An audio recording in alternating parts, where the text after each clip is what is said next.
2. Recently, we've been talking a lot about the absolute nature in a way which is transcendent of separation or duality. This is a complicated thing to do.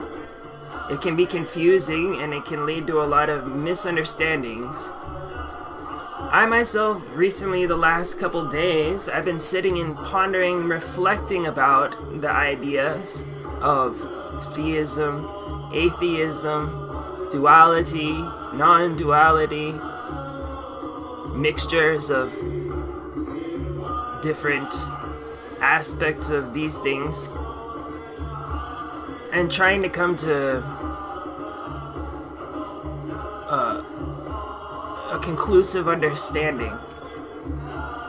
It becomes more and more subtle,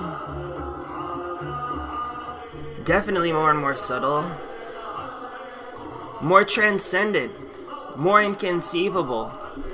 The more you tear away the coverings, obscuring the light of the soul, the more your quality begins to take on the quality of what we described in the previous talk yesterday as the Dharma Dhatu, or the truth element, the law element,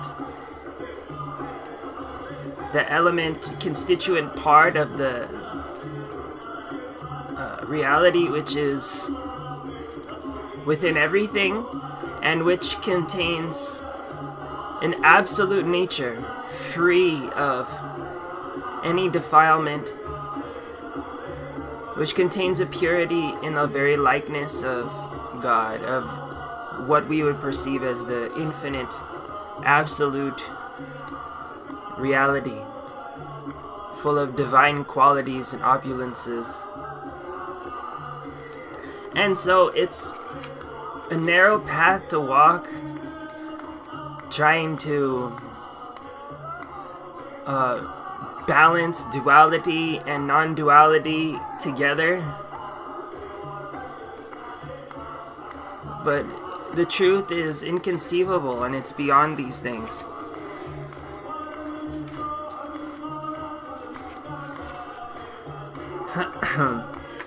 A group of people found a taste in the world of spirit, of the spirit. They dismounted there and settled down, and they talk about lordly things.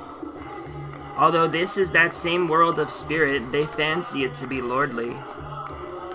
It may happen that the divine bounty will come, or one of God's attractions, or a man who takes them under his arm and pulls them from the world of spirit to the lordly world.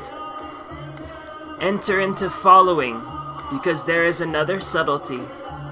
Why have you dismounted here? The beauty of the spirit had not yet completely shown itself to Hajjaj. Otherwise, how could he have said, I am the real? What does I have to do with God? What is this I? What are words? Even if he had been immersed only in the world of the spirit, how could letters fit in there? How could I fit in? How could M fit in?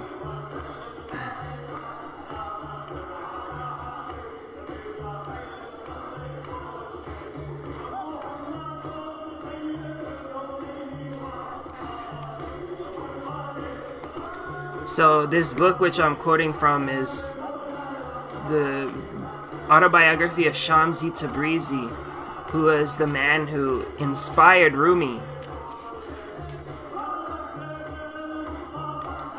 to transcend his kind of establishment, mainstream religious opinions and enter into the transcendent experience of the absolute, which caused him to faint instantly. The first time that he met this person and talked to Shams, he fainted. So this person says here, how can Hajjaj have declared that I am the real?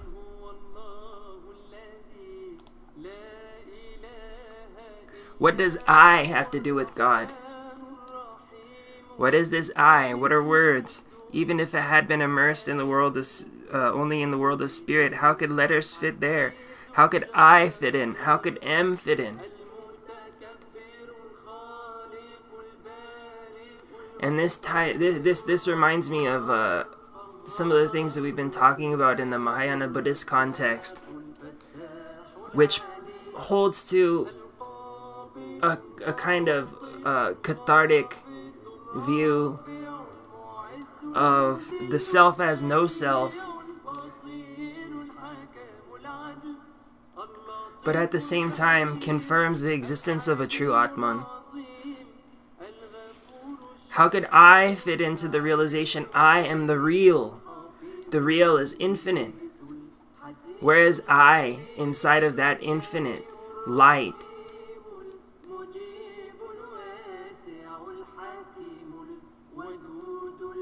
The I becomes lost and dispersed, almost.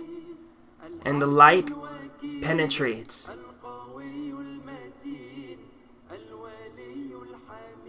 So the better realization is He is the real. The light is the real. And the emanated light which comes from the God is the real. Where do I fit into that equation? Can I claim some kind of conceptual ownership of this infinite life and say that I am the real? That's just pure arrogance and ignorance.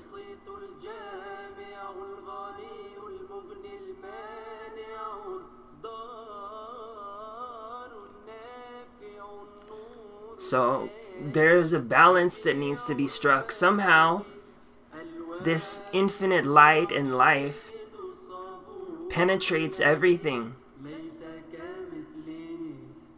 But those things do not become necessarily the whole infinite light, but become interpenetrated by that.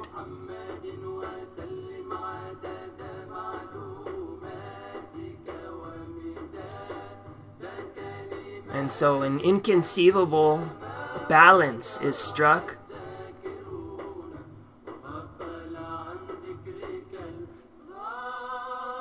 between the extremes of an eternally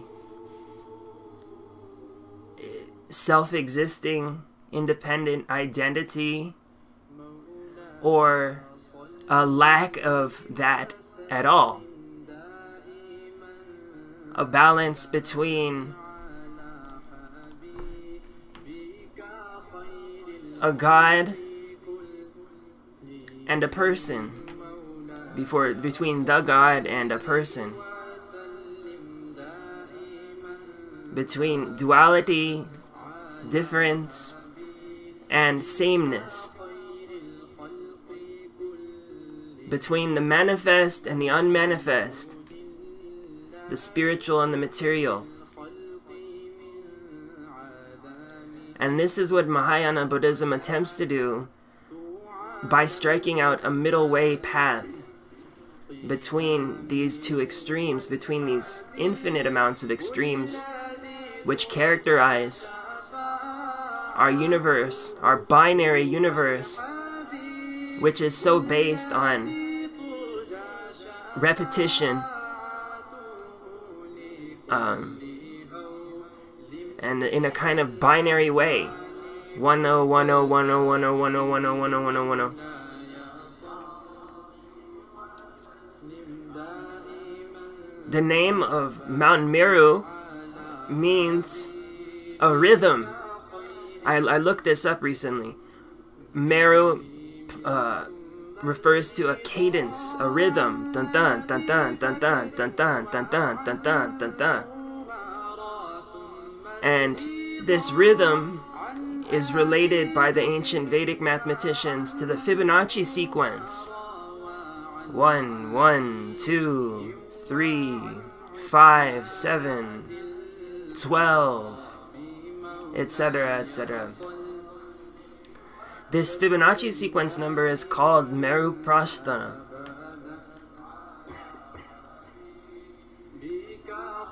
So, elsewhere it says in the Mahayana Mahaparinirvana Sutra that the Buddha is like, the Tathagata is like Mount Sumeru. So, the living God is a rhythm. Dun dun dun dun dun dun dun dun dun dun. Sun moon, sun moon, sun moon, sun moon, sun moon. Of expansion and contraction within expansion and contraction, happening within all the 10 directions.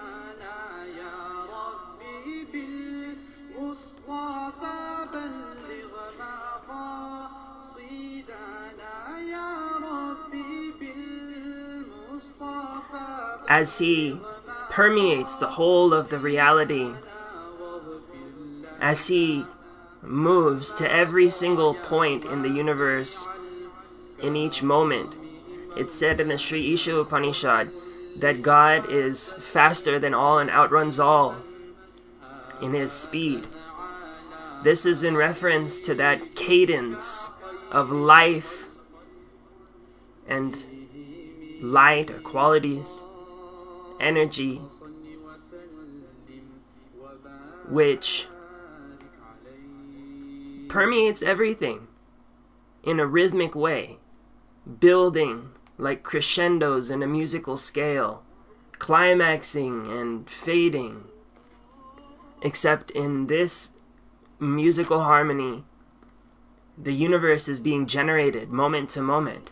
And that's another truth with that the Buddhists, the Mahayana Buddhists, have given the world, which is very unique to them, that God is not separate in the way that he is a kind of eternally stagnant thing with no connection between him and me. And this is also the understanding of a lot of religions.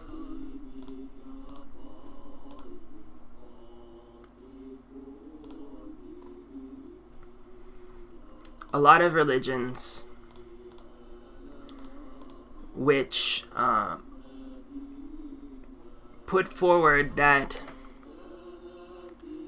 the soul and God are related in a special way. The problem with the way that most religions express that is that they dwell within a world of objects. Unless the senses have been purified, unless the nature of things have been realized, the self is caught up in a world of objects. It's spurred on by its senses like a wild horse.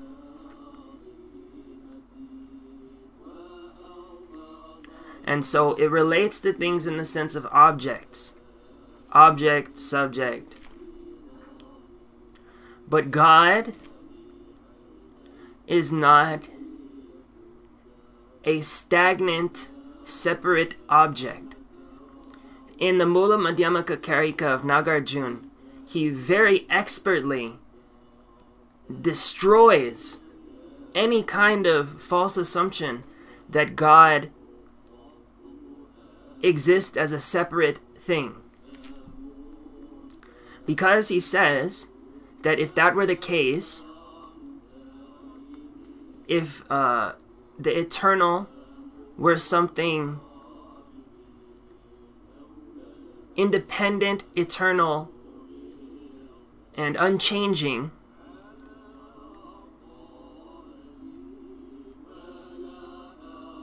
then there could be no causal relationship between the reality or the living beings and it. It would be just permanently, eternally cut off from any relationship with the living beings, because it's independent, eternal, unfazed. So in that worldview, that very objectified, sensory-based worldview, God is like a rock which I can never penetrate. But in the Mahayanist perspective, God is more like a fire. He is eternal, yes, but he's not independent. He's interdependently woven in with the cosmos. And this perspective, I've just learned this morning, is called Panentheism. Not pantheism, but Panentheism, which is a belief system which posits that the divine exists, be it a monotheistic God, polytheistic, or an eternal cosmic animating force, interpenetrates every part of nature and timelessly extends beyond it. Panentheism is differentiated with pantheism, which holds that the divine is not a distinct being or beings, but is synonymous with the universe.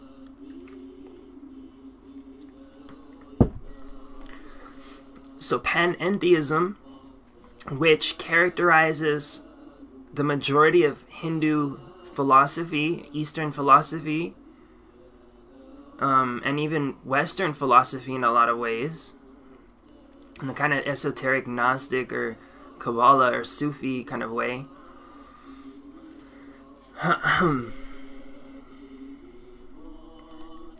But in this understanding, let's not get drawn back into making up verbal absolutes, setting apart ourselves from the real,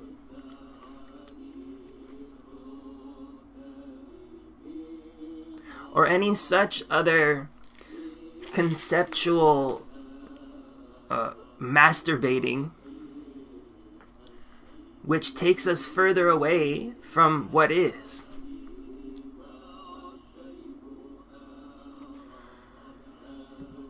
The Mahayana Mahaparinirvana Sutra states that the reason that the Buddha was so much focused on apparent nihilism or atheism was that the people were not ready to hear the positive or cataphatic, how do you pronounce it? Cataphatic. Yeah, however that word is pronounced. Cata something. Cataphatic, I was right. So, the reason why that he was unable to explain to them the cataphatic positive view of both himself, the Tathagata, and of the nature of living beings which are imbued with his nature, is because they took their selves as their not selves and their not selves as their selves. The people were kind of stuck in a materialistic way of viewing the ego or the self. And so Buddha was very strong with his pronouncements of the nature of no self. But he has also said in the Mahaparinirvana Sutra that if no self remains, or if there is no self being clung onto, what remains must surely be the self. Let me read this quote. What the Buddha says here, he spoke thus to meet the occasion, but now the thought is established of non-self.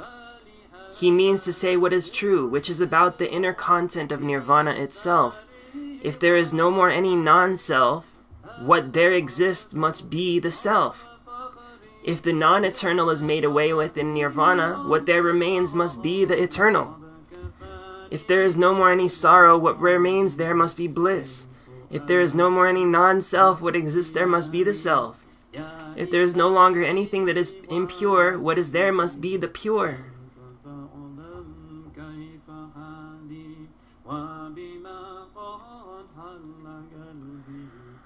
And the Buddha declares, in truth, there is Atman and all dharmas, which is indestructible like a diamond. In truth, there is Atman in all dharmas, which is indestructible like a diamond. The self is eternal, unchanging, blissful, pure, inviolate, and deathless. This is Buddhism saying that. That's because so importantly did they place the concept of no self and the disentangling with what is finite and temporary to the extent as to appear to the whole world to be atheistic and nihilistic. But Buddhism is not that. So,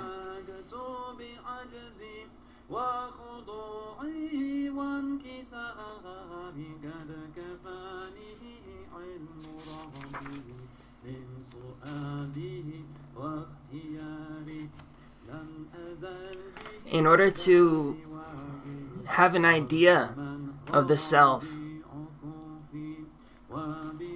we have to have an idea of the not-self.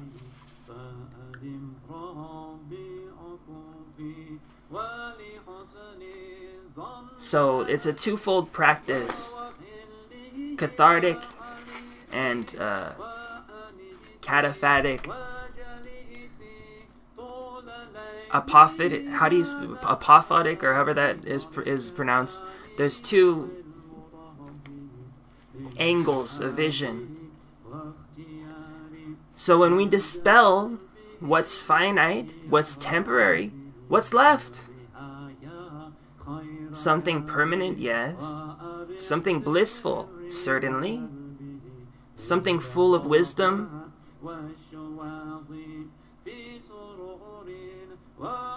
Is this the quality of the self or the quality of God which has filled the self? In different traditions, there's such a fine line between God entering a person, God becoming the person, like is in the case of a Satyavesha avatar,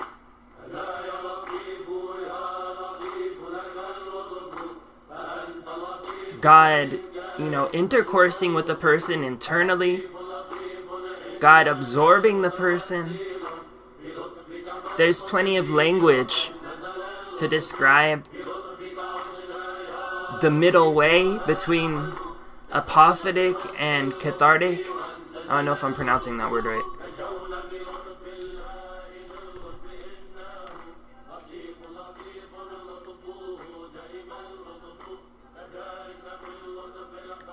But the truth is definitely somewhere in the middle, as the Buddha has proclaimed. That God is not something in my mind, stagnant, existing out there, separate, but God is deeply within my own self, and deeply within all beings. And my ultimate nature is the same as His. And in that sense, we are one. As Prabhupada used to say, qualitatively one, but not quantitatively. And that's something I think is correct. Because in all my experiences, although you can feel, certainly, almost infinite bliss and energy in meditation, that infinite which you can feel relatively in this body is nothing compared to the true infinite ocean of consciousness, power, qualities, which is the whole. A part can't be the whole. Although in this universe, each part contains the whole, contains a reflection of the whole. The part can't be the exact same thing as a whole. And especially when looked at in the middle way theory, where you don't posit there existing a substantial I necessarily, nor not posit it, but instead dwell within the living, flickering transformation that is yourself. Not attaching to this thing or that thing. And killing all negative impulses when they arise by realizing the not self.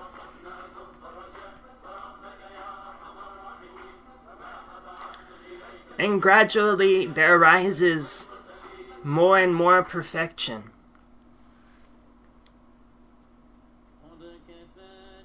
Certainly that little self which you identify with name and form can never become perfect like a Buddha.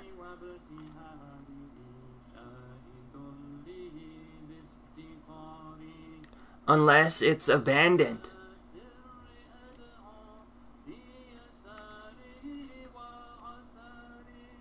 And so, what is our self-nature? Who am I? What am I? Where am I? Why am I? Those are questions that everyone should ask.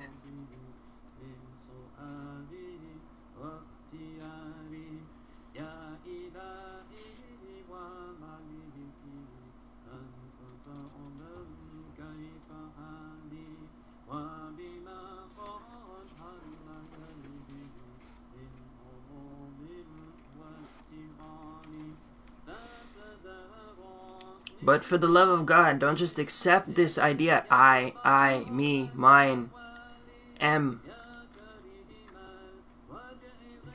Even when it says, even the Mahayana Parinirvana Sutra, Mahaparinirvana Sutra, that when you talk positively about the truth, you have to be very, very careful.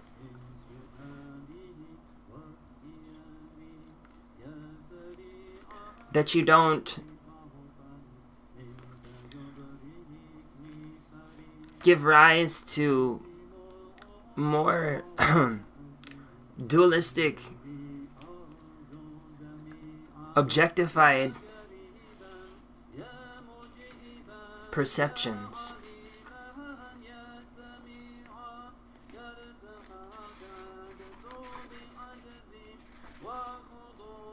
The same with God.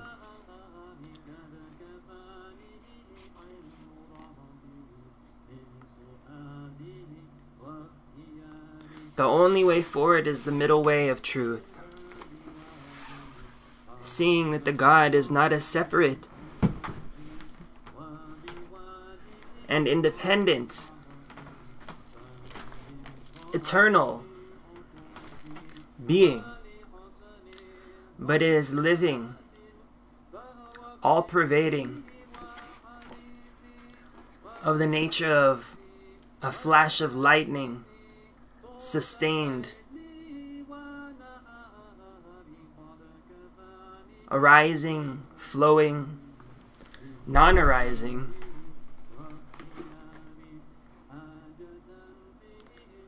neither arising or non-arising. It's like the water in the ocean flowing, or like I said, the flash of lightning in the sky. And the Kundalini often is compared to lightning, the active essence of God. Has the power for transformation at any point. And yet there is still an eternal God in nature, which doesn't change, which is full of bliss, pure, deathless.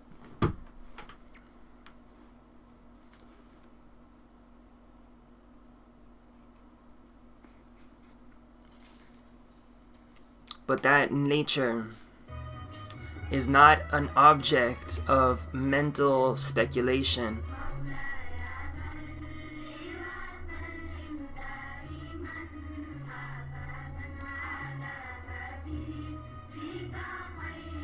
But transcends all objectification. Let me read a little bit here.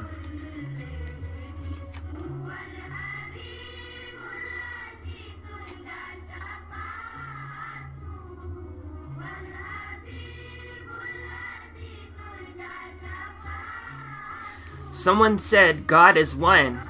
I replied, so what's it to you? You are in the world of dispersion, hundreds of thousands of dust motes. Each of the dust motes scattered, withered, and frozen in the worlds. He indeed is. He is eternal being. What's it to you? For you are not.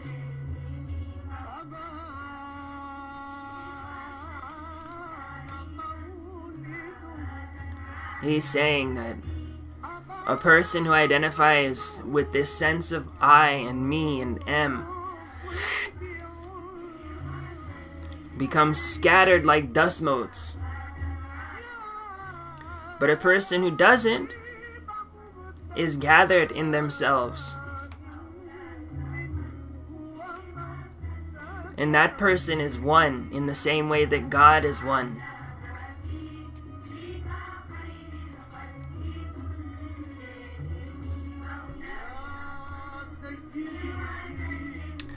There is no God, but God is my fortress, and whoever enters my fortress becomes secure from my chastisement.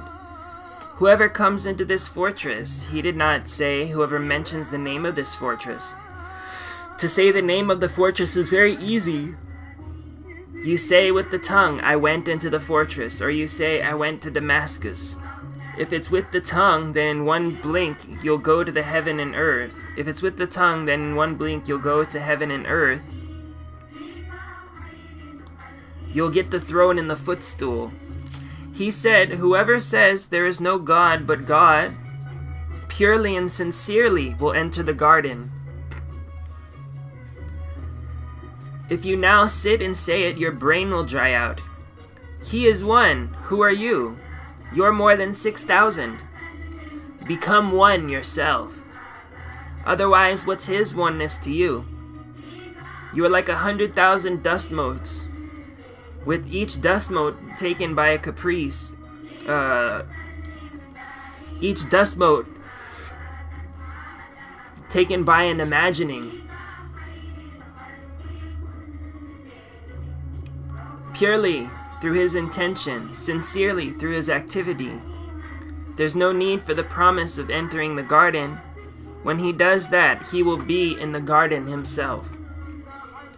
Itself. This speech of the foreteller makes them a bit warm. It doesn't make them colder. I am the foreteller. If the work could be accomplished simply by speaking, or by a 7-colored cloak, then you should mourn for the verifiers. Did you see the 7-colored prayer carpet shake? You were told to leave colors behind.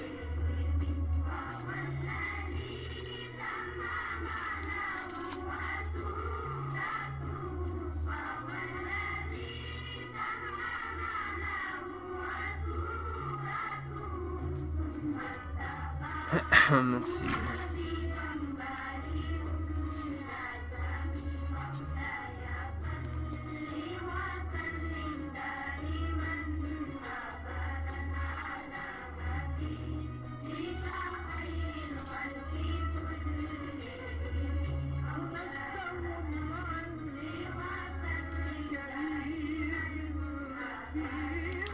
He who knows his soul, when he breaks himself, that is he who knows. That is he who knows. You should hold to the religion of old women. In other words, the old woman says, "Oh, you! Oh, all is you!" She said, since she said all, the old woman is included too. This is better than saying, I am the real. Although he arrived at God, he did not arrive at the reality of God. If he had been aware of God's reality, he would not have said, I am the real. O guide and hand grasper, he says, so, you should hold to the religion of old women. Learn from an old woman. The other offers proofs for the existence of God, that God is. He is turned to a fine preacher. That's a long story.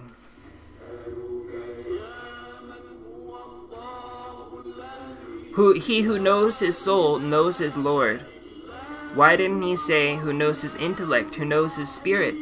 I said because the soul encompasses everything. The soul is a thing's existence. One must gain that disposition when one is little. Thou knowest what is in my soul, and I know what is in thy soul, uppercase.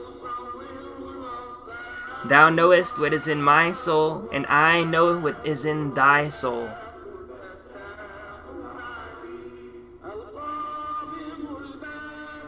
Thou knowest what is in my soul, and I know what is in thy soul. Quran 5-116.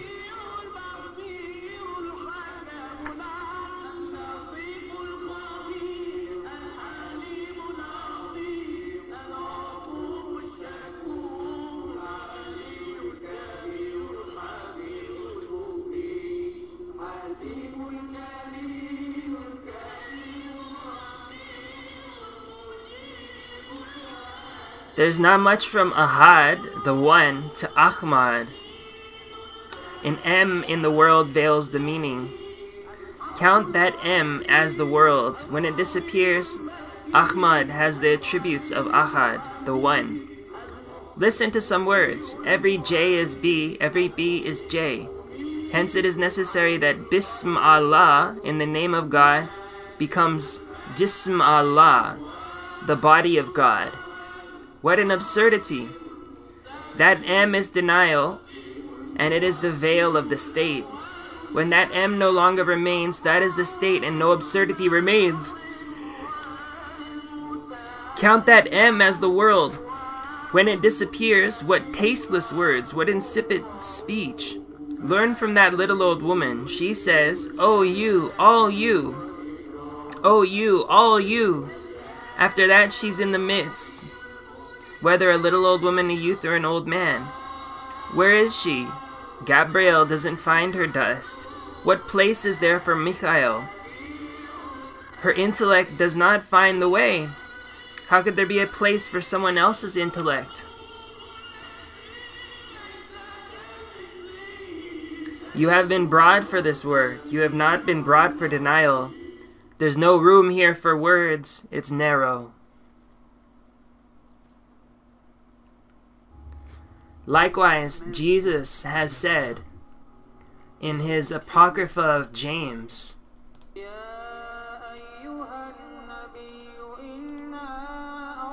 don't use reason to know God, because reason, what does it say exactly? Let me see.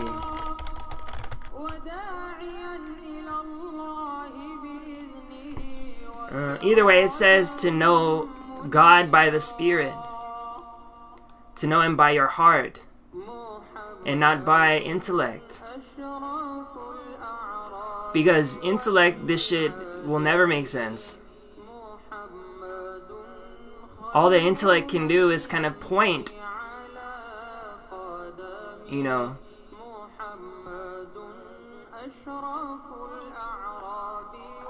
And it's helpful up to a point.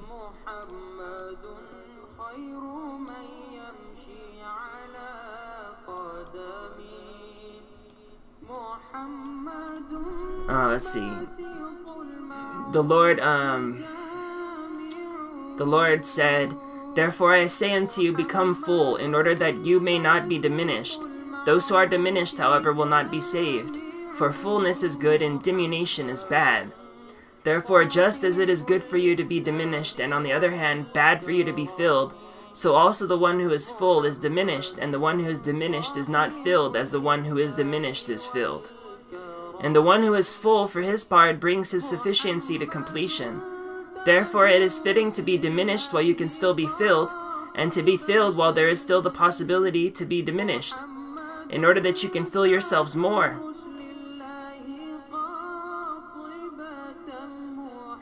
Therefore become full of spirit, but diminished of reason. For reason is of the soul, and it is the soul."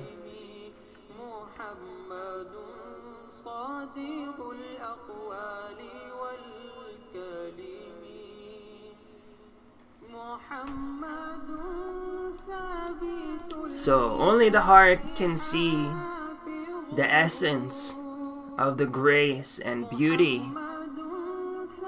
of this world, its founder, its origin.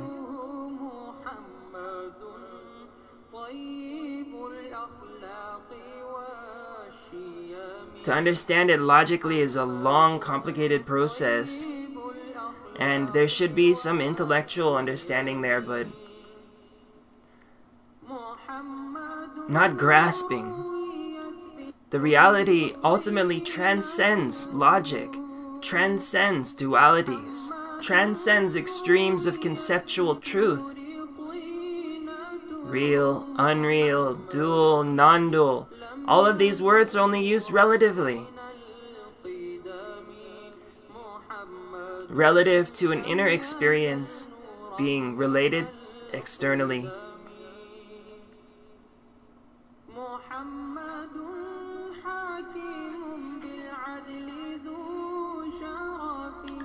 If you pass beyond the body and reach the spirit, you will have reached a newly arrived thing. The real is eternal. How can a newly arrived thing find the eternal? What does dust have to do with the Lord of Lords? In your view, that through which you leap up and become free is the spirit. But if you offer the spirit, what have you done? If your lovers bring the gift of the spirit to you, by your head they would have brought cumin to Kerman. If you were to take cumin to Kerman, what price, what value, what honor would it have? Since there is a court like this, he has no needs. Take need to him. Uppercase. He who has no needs loves need. By means of this need, all at once you will leap from the midst of these newly arrived things. Something from the eternal will join with you, and that is love. Love's snare will come, and you will be caught by it, for they love him, is the trace of he loves them. Through the eternal you will see the eternal, and he perceives the eyes. Quran 6-103. This is the entirety of the words that can never be completed. Until the day of resurrection, they will not be completed.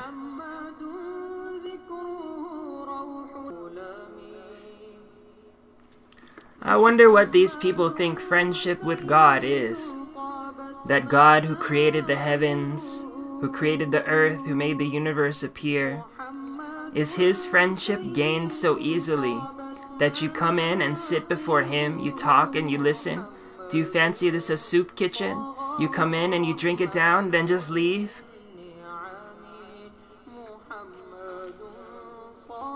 Become estranged from people little by little. God has no companionship with people. He is not attached to them.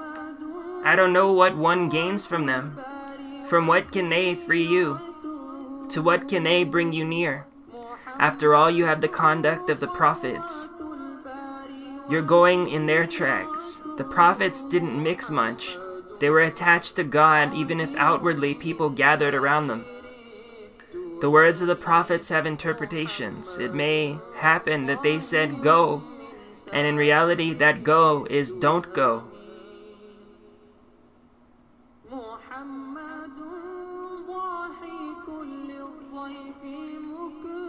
I'm burning up. I don't have the capacity for this suffering. The present says, I keep you for the sake of just this. Oh Lord, but I'm burning up. What do you want from this servant? He says exactly this, that you burn. This is the same story of breaking the pearl. The beloved said, so that you would say, why did you break it? The wisdom in this weeping is that the ocean of mercy must come to a boil. Your weeping causes that. As long as the clouds of your heartache do not rise up, the ocean of mercy will not boil. Pity will not move the mother to suckle her child as long as the child stays silent.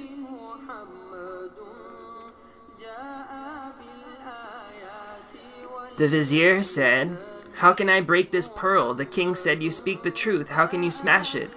He kissed him on the eyes. With this movement of kissing, he was searching for an intelligent man. With this test, he was searching for an intelligent man. King Mahmud gave the pearl to the chamberlain, and the chamberlain imitated the vizier, especially since he'd seen the kiss and the praise in the case of the vizier. He said to the chamberlain, "Is this a good pearl?" He said, "It's not just good. Again, discourtesy. Is it good? It's 100,000 times good." He exaggerated in praising the king, another discourtesy. "Now break it." "How can I break it? The vizier says that the king's whole kingdom does not have 1/4 value of the pearl." "Then it is fitting for the treasury." "Yes, by God, it's fitting for the treasury." He said, "You've done well." He gave him a robe and then another robe, and he increased his salary. This also was a test to see if there is anyone who would appear. The pearl went from hand to hand toward Ayaz. Inwardly, the king was saying, "My Ayaz," he was trembling for him. Let him not say that. Then he would say, "Well, if he does say it, he's beloved. Let him say what he wants." The pearl reached that side, and on the other side a board was put so that no one would be next to Ayaz. The king reached out his hand to take the pearl in fear lest Ayaz do the same as the others. Ayaz looked at the king. "Why are you trembling for me? Is Ayaz someone for whom you have trembled?" Inwardly he was ripened, his heart was perfected, his reality trained in courtesy. The Sultan said to Ayaz, "O Sultan, take the pearl." No, rather, "O servant, take it." But beneath his saying servant was more than 1,000 sultans. He was 1,000 times happier that it be hidden. If he had said sultan, he would have been troubled. "Go, you've thrown me out to auction." He took the pearl. He said, "Is it good?" He said, "It's good," and added nothing more than that. He said, "Is it fine?" "It's fine, by God." He added nothing more. He said, "Break it." He had earlier had a dream, and he bought 2 stones hidden in his sleeve. He struck the pearl with them and broke it to bits. Everyone began wailing and sighing. He said, "What is this sighing? What is this wailing?" Someone said, "You've broken that valuable pearl." He said, "It's the king's commandment. Is the king's command more valuable or the pearl?" They all looked down. This time they all brought out 100,000 sighs from their hearts. "What have we done?" The king commanded the captains of the executioners, "Take them all from this side to that. Clean away these fools." Ayaz said, O clement king, pardon is better. Your image came to me one day in a dream, and let me drink the water of your union. My lover stayed all night long, and left when the face of morning appeared.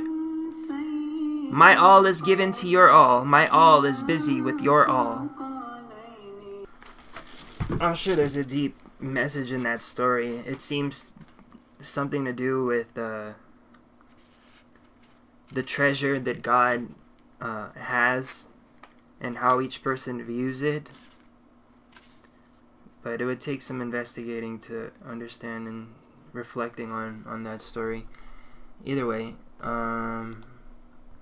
I feel like in the mood for kirtan.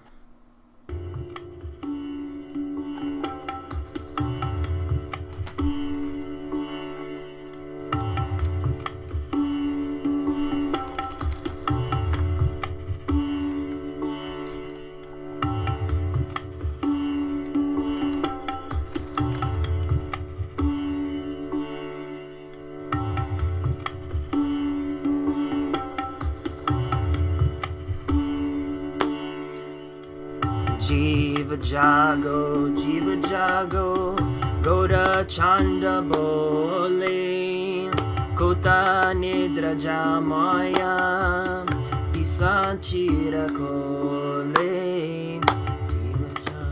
Jiva jago, Goda chanda bole, Kota nidra jamaya, Pisachira kole. Jiva jago, Goda chandra bole, Kota nidra jamoya, Pisachira kole. Jiva jago, Goda chanda bole, Kota nidraja moya pisachira kole Pajivo bolia eshe samsara vitare Pulia rorile to me avidyara bhare Jivo eshe samsara vitare Pulia rorile to me avidyara bhare Tomare loite ami hoinu avotara Ami bina bandhu ara ke ache tomara loite ami hoinu avotara Ami bina bandhu ara ke ache tomara Tomare loite ami hoinu avotara Ami bina bandhu are ke ache tomara Tomare loite ami hoinu avotara Ami bina bandhu are ke ache tomara Enichi sasudhi maya nashi barolagi Hari nama mantra lao tu mi magi Aniche asadi moya nashi barolagi Hari nama maha mantra lao tu mi magi Enichi asadi maya nashi barolagi Hari nama maha mantra lao tu mi magi Bakati vinoda prabhu charane pariya Se hari nama mantra loilo mogiya Bakiti vinoda prabhu charane pariya Se hari nama mantra loilo mogiya Jiva jago Gora chanda bole Kota nidra jamoya Pisachira kole Jiva jago Gora chandra bole Kota nidra jamoya Pisachira kole Pajibo bolia eshe samsara bitare Bhulia rohile tumi avidyara bhare Pajibo bolia eshe samsara bitare Bhulia rohile tumi avidyara bhare Tomare loite ami hoinu avotara Ami bina bandhu ara ke ache tomara Tomare loite ami hoinu avotara Ami bina bandhu ara ke ache tomara Tomare loite ami hoinu avotara Ami bina bandhu ara ke ache tomara hoinu avotara Ami bina bandhu ara ke ache tomara Enichi asadi maya nashi barolagi Hari Namo Maha Mantra, Lao Tumi Magi, Nichi Ashani Moya, Nashi Barolagi. Hari Namo Maha Mantra, Lao Tumi Magi. Bhakati Vinoda Prabhu Charane Pariya. Say Hari Nama Mantra, Loilo Mogiya. Bhakati Vinoda Prabhu Charane Pariya. Say Hari Nama Mantra, Loilo Mogiya. Hare Krishna, Krishna Krishna, Hare Hare, Hare Rama,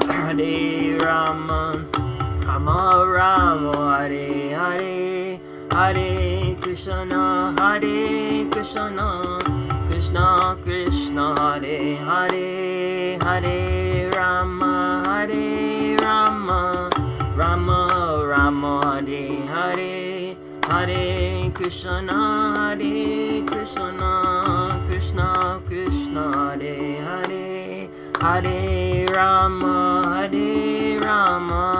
Rama Rama, Hare Hare, Hare Krishna, Krishna Krishna, Hare Hare, Hare Rama, Rama Rama, Hare Hare. Hare Krishna, Krishna Krishna, Hare Hare, Hare Rama, Rama Rama, Hare Hare, Hare Krishna, Krishna Krishna, Hare Hare, Hare Rama, Rama Rama, Hare Hare. Hare Krishna, Krishna Krishna, Hare Hare, Hare Rama, Rama Rama, Hare Hare, Hare Krishna, Krishna Krishna, Hare Hare, Hare Rama, Rama Rama, Hare Hare. Hare Krishna, Krishna Krishna, Hare Hare, Hare Rama, Rama Rama, Hare Hare, Hare Krishna, Krishna Krishna, Hare Hare, Hare Rama, Rama Rama, Hare Hare, Hare Krishna, Krishna Krishna, Hare Hare, Hare Rama, Rama Rama, Hare Hare, Hare Krishna, Krishna Krishna, Hare Hare, Hare Rama, Rama Rama, Hare Hare, Hare Krishna, Krishna Krishna, Hare Hare, Hare Rama, Rama Rama, Hare Hare, Hare Krishna, Krishna Krishna, Hare Hare, Hare Rama, Rama Rama, Hare Hare, Hare Krishna, Krishna Krishna, Hare Hare, Hare Rama, Rama Rama, Hare Hare, Hare Krishna, Krishna Krishna, Hare Hare, Hare Rama, Rama Rama, Hare Hare, Hare Krishna, Krishna Krishna, Hare Hare, Hare Rama, Hare Rama, Rama Rama, Hare Hare, Hare Krishna, Hare Krishna, Krishna Krishna, Hare Hare, Hare Rama, Hare Rama, Rama Rama, Hare Hare, Hare Krishna, Hare Krishna, Krishna Krishna, Hare Hare, Hare Rama, Hare Rama, Rama Rama, Hare Hare, Hare Krishna, Hare Krishna, Krishna Krishna, Hare Hare, Hare Rama, Hare Rama, Rama Rama, Hare Hare, Hare Krishna, Hare Krishna,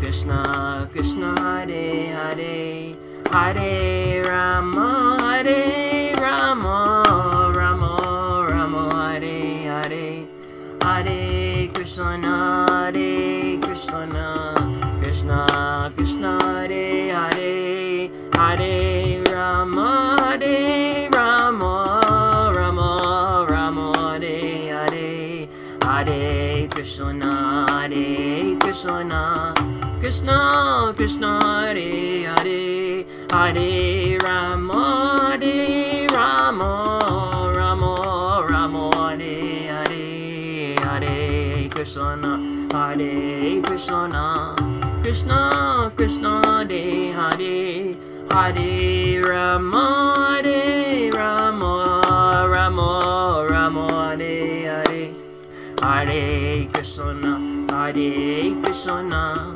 Krishna Krishna, Hare Hare, Hare Rama, Hare Rama, Rama Rama, Hare Hare, Hare Krishna, Hare Krishna, Krishna Krishna, Hare Hare, Hare Rama, Hare Rama, Rama Rama, Hare Hare, Hare Krishna, Hare Krishna, Krishna Krishna, Hare Hare, Hare Rama, Hare Rama, Rama Rama, Hare Hare, Hare Krishna, Hare Krishna, Krishna Krishna, Hare Hare, Hare Rama, Hare Rama, Rama Rama, Hare Hare, Hare Krishna, Hare Krishna, Krishna Krishna, Hare Hare, Hare Rama, Hare Rama, Rama Rama, Hare Hare, Hare Krishna, Hare Krishna, Krishna Krishna, Hare Hare, Hare Rama, Hare Rama, Rama Rama, Hare Hare, Hare Krishna, Hare Krishna, Krishna Krishna, Hare Hare, Hare Rama, Hare Rama, Rama Rama, Hare Hare.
Shri Krishna Chaitanya Prabhu Doya Koro More Toma Bina Ke Doyalu Jagata Samsare. Shri Krishna Chaitanya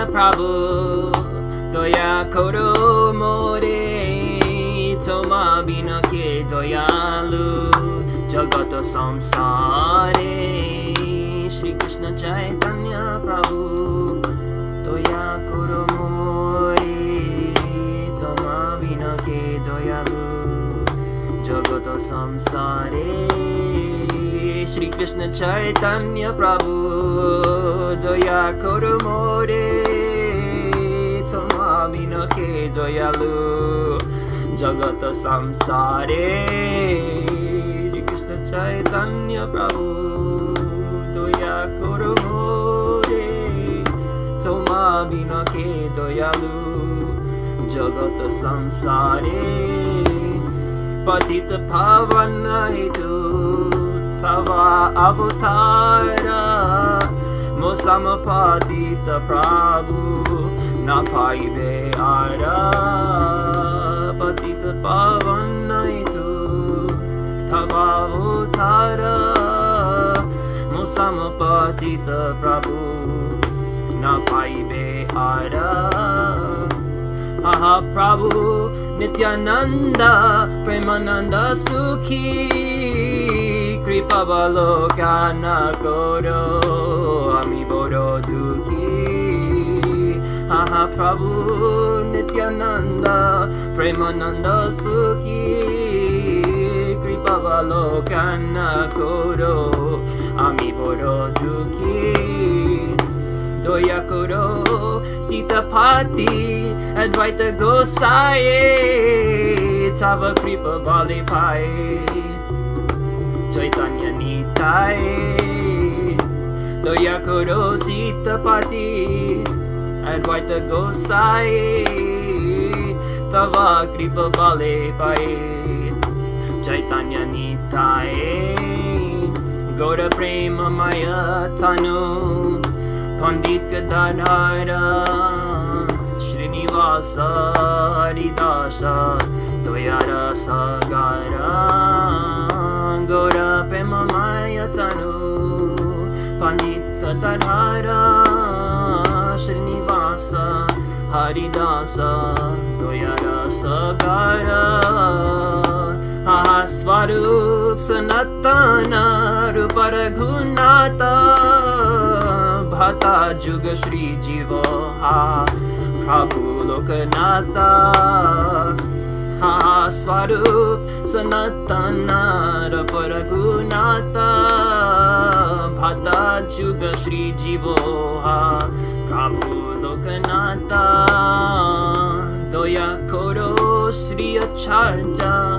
Prabhu Srinivasa Ramachandra Sangamage Narottamotasa Doya Koro Shri Acharya Prabhu Srinivasa Ramachandra Sangamage Narottamotasa Shri Krishna Chaitanya Prabhu Doya Koro More Toma Bina Ke Doyalu Jagata Samsare Shri Krishna Chaitanya Prabhu Doya Koro More Toma Bina Ke Doyalu Jagata Samsare Patita Pavana Hetu Tava Avatara Musama Patita Prabhu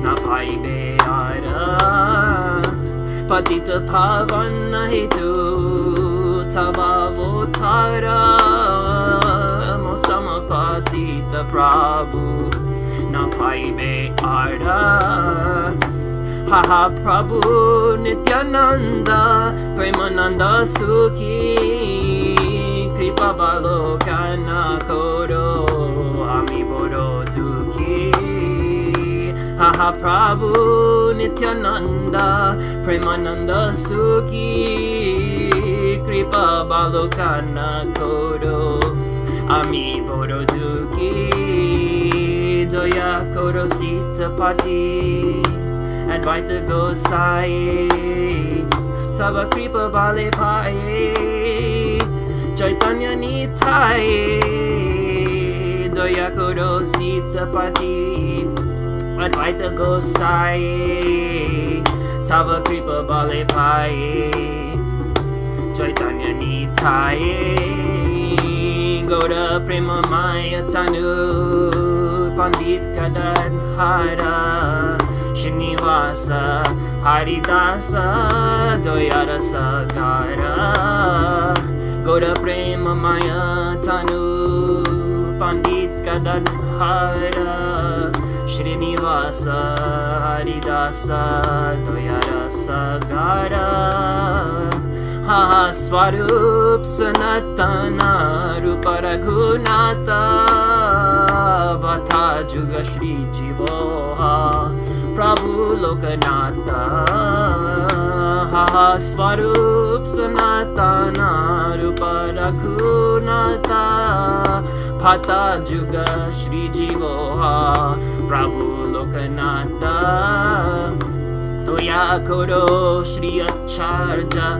Prabhu Srinivasa Ramachandra Sangamage Narotamodasa Doya Koro Shri Acharya Prabhu Srinivasa Ramachandra Sangamage Narotamodasa Shri Krishna Chaitanya Prabhu Doya Koro More Toma Binake Doyalu Jagata Samsare Shri Krishna Chaitanya Prabhu Doya Koro More Toma Binake Doyalu Jagata Samsare Shri Krishna Chaitanya Prabhu Doya Koro More Toma Binake Doyalu Jagata Samsare Shri Krishna Chaitanya Prabhu Doya Koro More Toma Binake Doyalu Jagata Samsare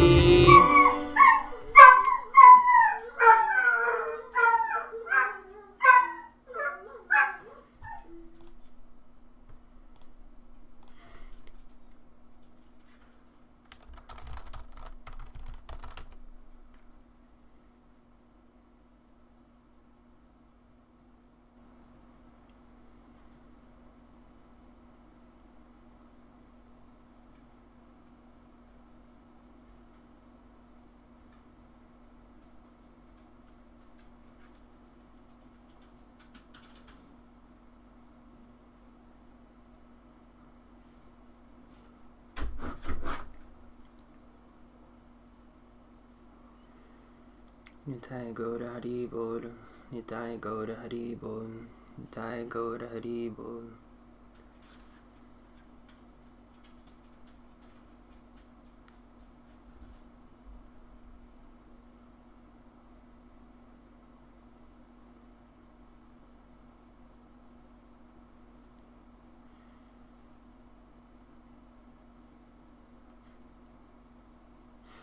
And so the feeling of self-existence, the feeling of existing as an independently separated self, kind of vanishes at a point.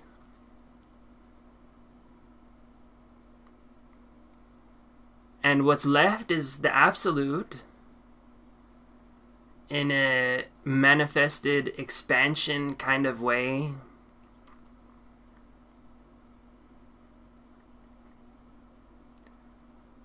Like sea foam on the bubbles of a great frothy ocean.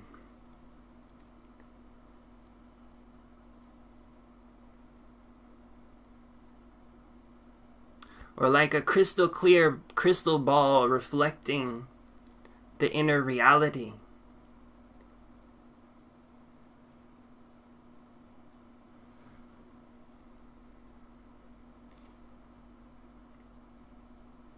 But it's hard to find a concrete self and to find the boundaries and limits, just like it's hard to find a concrete God and to find the boundaries and limits. Better to just have the religion of an old woman and say, oh, you are so great, rather than I am the real. As Shams has said. So, remember the no self and the self, and the duality and the non-duality, in all of its inconceivable glory, and you'll be just fine. Hare Krishna to you. Namaste. Between the God and a person. Between duality, difference, and sameness. Between the manifest and the unmanifest. The spiritual and the material. And this is what Mahayana Buddhism attempts to do by striking out a middle way path between these two extremes, between these infinite amounts of extremes which characterize our universe, our binary universe, which is so based on repetition, and in a kind of binary way. 1 0 1 0 1 0 1 0 1 0 1 0 1 0 1 0 1 0.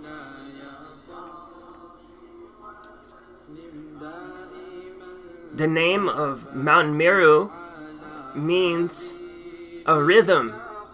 I looked this up recently. Meru refers to a cadence, a rhythm. Dun dun dun dun dun dun dun dun dun dun dun dun dun dun.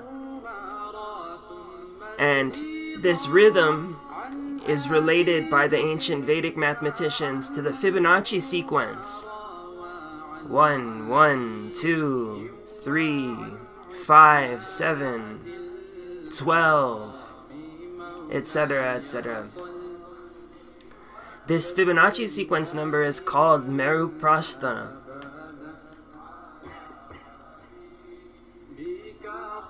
So, elsewhere it says in the Mahayana Mahaparinirvana Sutra that the Buddha is like, the Tathagata is like Mount Sumeru. So, reality, full of divine qualities and opulences. And so it's a narrow path to walk, trying to balance duality and non-duality together. But the truth is inconceivable, and it's beyond these things.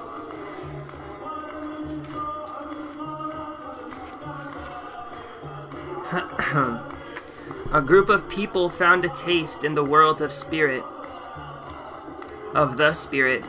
They dismounted there and settled down, and they talk about lordly things. Although this is that same world of spirit, they fancy it to be lordly.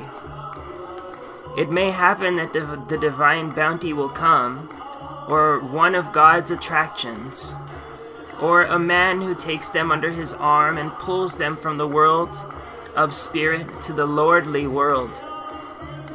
Enter into following, because there is another subtlety. Why have you dismounted here?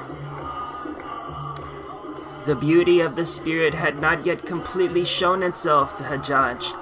Otherwise, how could he have said, I am the real? What does I have to do with God? What is this I? What are words? Even if he had been immersed only in the world of the spirit, how could letters fit in there? How could I fit in? How could M fit in?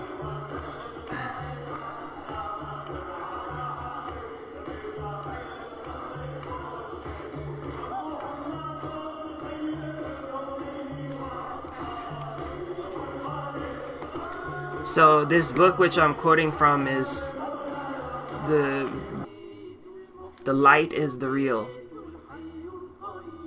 and the emanated light which comes from the God is the real. Where do I fit into that equation? Can I claim some kind of conceptual ownership of this infinite life and say that I am the real? That's just pure arrogance and ignorance.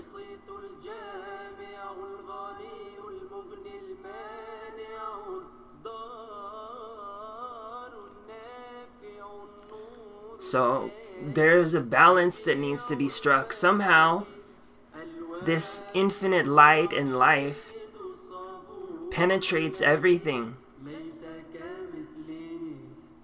But those things do not become necessarily the whole infinite light, but become interpenetrated by that.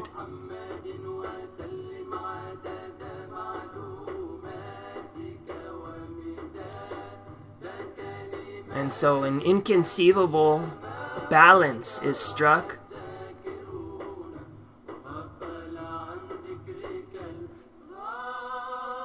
between the extremes of an eternally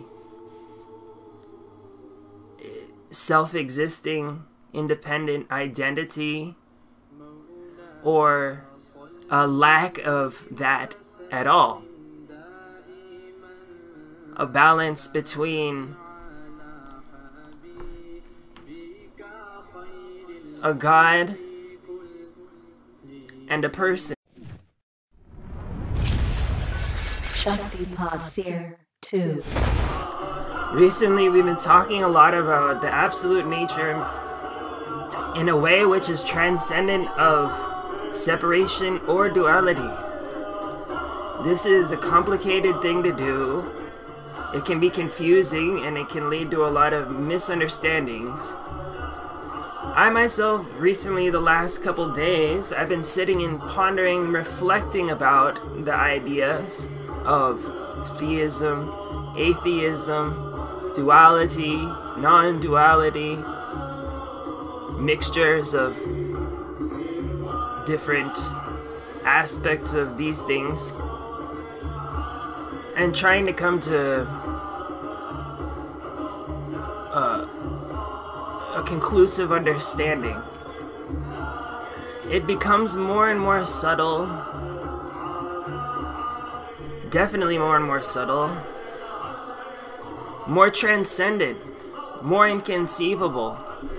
The more you tear away the coverings obscuring the light of the soul, the more your quality begins to take on the quality of what we described in the previous talk yesterday as the Dharma Dhatu, or the truth element, the law element, the element constituent part of the reality which is within everything and which contains an absolute nature free of any defilement, which contains a purity in the very likeness of God, of what we would perceive as the infinite, absolute. Autobiography of Shamsi Tabrizi, who was the man who inspired Rumi to transcend his kind of establishment, mainstream religious opinions, and enter into the transcendent experience of the absolute, which caused him to faint instantly. The first time that he met this person and talked to Shams, he fainted. So this person says here, how can Hajjaj have declared that I am the real?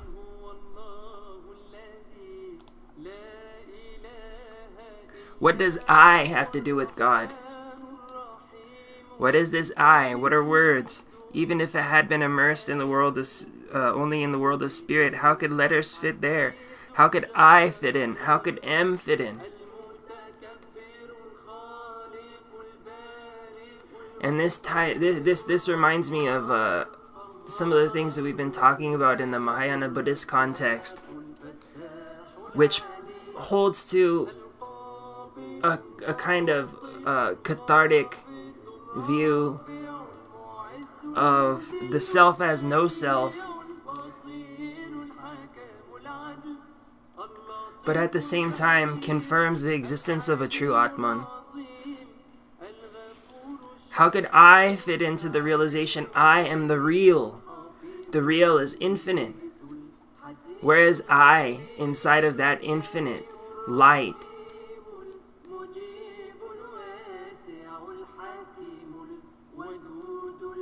the I becomes lost and dispersed, almost. And the light penetrates.